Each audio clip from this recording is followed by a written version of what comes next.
সবাই কেমন আছেন? আশা করি ভালো আছেন। আমরা আবারও চলে আসলাম আমাদের আরেকটি নতুন ভিডিও নিয়ে। আমরা গত পর্বে আলোচনা করেছিলাম মাইক্রোসফট ওয়ার্ডের ফন্ট অপশন নিয়ে। আমরা মাইক্রোসফট ওয়ার্ডে গেলাম। মাইক্রোসফট ওয়ার্ডের ফন্ট অপশনের আমরা উপরের সারির font size, font change, font size এবং কেস, এই তিনটি বিষয় নিয়ে আলোচনা করেছিলাম।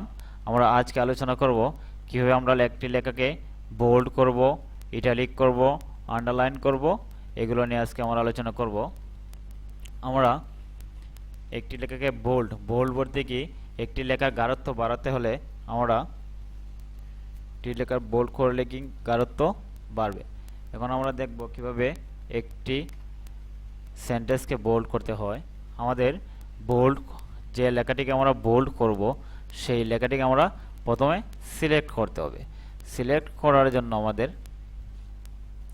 এই যে মাউস কার্সর সামনে এনে ক্লিক করে আমরা মাউসটি ড্র্যাগ করতে হবে, তাহলে আমাদের লেখাটি সিলেক্ট হবে।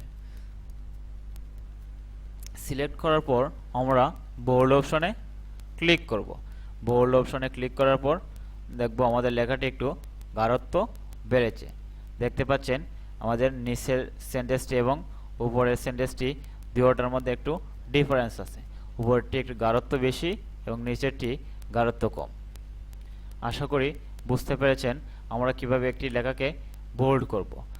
আমরা যদি আবার সেই বোল্ড অপশনটি আমরা উঠাতে চাই, তখন আমরা সেমভাবে সিলেকশন করব। করার পরে বোল্ড অপশনে আবার ক্লিক করলেই আমাদের বোল্ডটি উঠে যাবে। কিবোর্ড থেকে যদি আমরা বোল্ড করতে চাই, তাহলে আমাদের কন্ট্রোল বি, কিবোর্ড থেকে কন্ট্রোল বি ক্লিক করলে আমাদের ফন্টটি বোল্ড হবে। যেমন আমরা ক্লিক করলাম কন্ট্রোল বি, এই যে দেখতে পাচ্ছেন আমাদের লেখাটি বোল্ড হয়েছে। আবার যদি দ্বিতীয়বার কন্ট্রোল বি আমরা অ্যাপ্লাই করি, তাহলে আমাদের বোল্ড অপশনটি উঠে যাবে। আশা করি বুঝতে পেরেছেন আমরা কিভাবে বোল্ড করব। এরপর আসি আমরা ইটালিক। এরপর আসি আমরা কিভাবে একটি লেখাকে ইটালিক করব। আমরা সবাই জানি যে ইটালিয়ান লেখাগুলো সব বাঁকা থাকে। আমরা ইটালিক করতে গেলে আমরা যে লেখাটিকে ইটালিক করতে চাই সেটিকে আমরা সিলেক্ট করব। সিলেক্ট করার পরে আমরা এই যে ইটালিক অপশনটা আছে, আমরা আয়ের মধ্যে ক্লিক করলাম। ক্লিক করার সাথে সাথে আমাদের লেখাটি ইটালিক হয়ে গেছে। সেই ইটালিক যদি আমরা করতে চাই, কিবোর্ড থেকে করতে চাই, কন্ট্রোল আই ক্লিক করলেই আমাদের অপশনটি ইটালিক হয়ে যাবে। এই কন্ট্রোল আই আমরা ক্লিক করলাম, দেখেন ডাবল ক্লিক করলাম ইটালিক, আবার ক্লিক করলাম ইটালিকটা উঠে গেছে। এক কথা আমাদের মনে রাখতে হবে, যে অপশনটি আমরা একবার অ্যাপ্লাই করব, আবার সেটা উঠাতে গেলে আমাদের দ্বিতীয়বার অ্যাপ্লাই করলেই আমাদের সেই অপশনটি উঠে যাবে। এরপর আছে আন্ডারলাইন। আমরা কীভাবে আন্ডারলাইন করব। সিলেক্টেড লেখাটিকে আন্ডারলাইন করতে হলে আমরা যেখান থেকে আন্ডারলাইন অপশনে ক্লিক করলাম, এই যে লেখার নিচে একটা আন্ডারলাইন এসে গেল। এরপরে যদি আমরা মাঝে মধ্যে দেখি কোনো লেখার মধ্যখান দিয়ে কাটা থাকে, তখন আমরা এই স্ট্রিক ডট দিয়ে এখানে ক্লিক করব। ক্লিক করলে আমাদের এই লেখার মধ্যখান দিয়ে একটি টান দাগ এসে যাবে।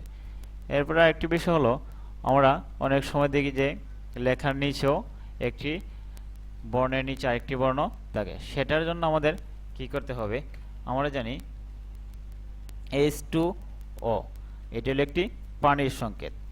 H2 এরপরে অ, সেটা একটি পানির সংকেত।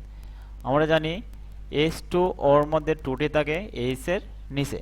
সেটা করার জন্য আমাদের কি করতে হবে, টুটিকে সিলেক্ট করতে হবে। সিলেক্ট করার পর আমরা এখান থেকে আমরা সাবস্ক্রাইব অপশনে ক্লিক করব। ক্লিক করলে দেখতে পাবো আমরা সেই টুটি নিচে চলে গেছে। এই ধরনের লিখতে গেলে আমরা সেখান থেকে ফন্ট অপশন থেকে সাবস্ক্রাইব অপশনে ক্লিক করলেই আমাদের এই ধরনের লেখা লিখতে পারবো।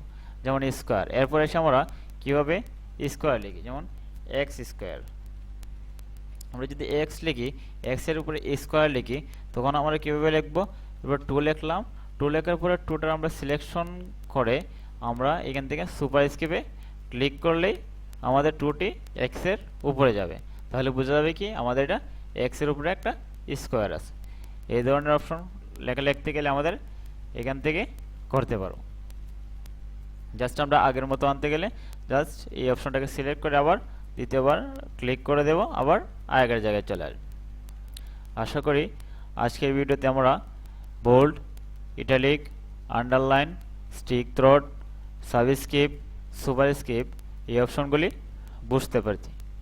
এখন থেকে আমরা এফেক্ট, আমরা কিভাবে একটি ফন্টের মধ্যে এফেক্ট দেব সেটা নিয়ে আমরা আলোচনা করব। এফেক্ট দিতে গেলে আমরা যে ফন্টের মধ্যে এফেক্ট দিব সেই ফন্টটিকে একটু সিলেক্ট করতে হবে। আর ধরুন আমরা এই ফন্টটি সিলেক্ট করলাম, সিলেক্ট করার পর আমরা এখান থেকে এফেক্টে গেলাম। এফেক্টে যাওয়ার পরে বিভিন্ন ধরনের ফন্ট এফেক্ট দেওয়া আছে, আমরা সেখান থেকে এফেক্টগুলো ক্লিক করে দেব। ক্লিক করে নিলাম, এই যে দেখতে পাচ্ছি আমরা সুন্দর একটি এফেক্ট নিয়ে আমাদের এই ফন্টটি তৈরি হচ্ছে। এইভাবে আমরা এই এফেক্ট অপশন থেকে, টেক্সট এফেক্ট অপশন থেকে আমরা সুন্দর সুন্দর এফেক্ট ফন্টের মধ্যে অ্যাপ্লাই করতে পারব। এরপর দেখেন হাইলাইট কালার, আমরা কিভাবে একটি লেখাকে হাইলাইট করব। আমরা হাইলাইট করতে গেলে আমরা এই যে লেখাটিকে আমরা হাইলাইট করব, লেখাটিকে আমরা সিলেক্ট করব। সিলেক্ট ধরুন আমরা সিলেক্ট করলাম, এটা সিলেক্ট করার পরে হাইলাইট অপশনে ক্লিক করলাম। ক্লিক করার পরে বিভিন্ন ধরনের কালার এখানে শো করেছে। আমরা যে কালার দিয়ে হাইলাইট করতে চাই সেই কালারটি আমরা ক্লিক করে দেব। এই যে দেখতে পাচ্ছি ট্যালেন্ট আইডি TS23 অপশনটি আমাদের এখানে হাইলাইট হিসেবে দেখা যাচ্ছে। এরপরে আসে আমরা ফন্ট কালার, আমরা যে কোনো ধরনের ফন্ট কালার দিয়ে আমরা ফন্টকে কালার দিতে পারি। ধরুন আমরা এই ফন্টটিকে একটি কালার দেব, সেন্টেন্সটিকে একটি কালার দেব।